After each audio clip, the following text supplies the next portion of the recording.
while we were making the album, uh, in between takes, or maybe in the morning or in the evening, maybe we're having dinner, whatever, Bob was in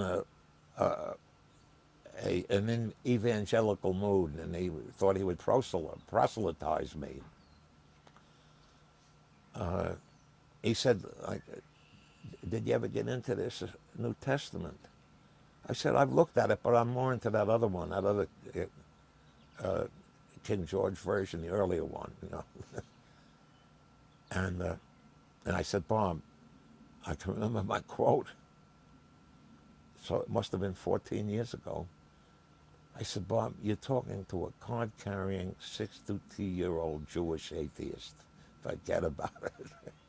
That was all. He laughed. There was no pressure or anything. And we did have a lot of laughs. And I found out one thing about Bob, that he really liked to laugh and relax. And he liked to have his accelerator stepped on. He liked people to be relaxed and normal with him. And Tim Drummond was like his best relaxer, friend, counselor, jokester, and so on. And it made it easy. And it was one of the easiest sessions. Once we had found the route of having the guys play together, establishing some sort of communion. I don't mean sacred communion, I mean musical communion. We went right ahead. So we finished the album in good shape and in good time. And Bob went home on a Saturday, I think. The next week, we just did the overdubs. And we also had the background vocals, of course. So those were done. So the sweetening, basically little guitar, maybe percussion, maybe horns, I don't remember. But the cake was baked in a week, and the next week that we put the frosting on, it was done.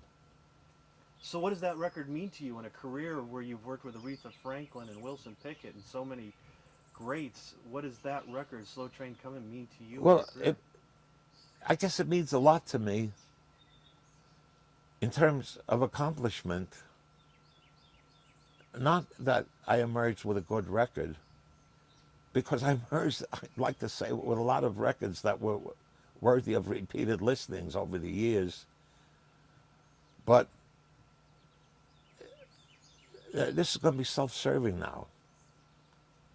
You know, to be known as Aretha Franklin's producer, Ray Charles's producer, Bob Dylan's producer, that burnishes the image. So, since I have a normal sense of self-gratification, it's made me very happy from that aspect of it, that I went to work with Bob Dylan and I didn't fail. As far as the record itself is concerned, I'm extremely happy with it because, in my opinion, it has stood up. Over the years, a lot of people like it. Oh, I have to show you this. Did you see this piece by Sinead O'Connor saying that this record was the major influence in her life?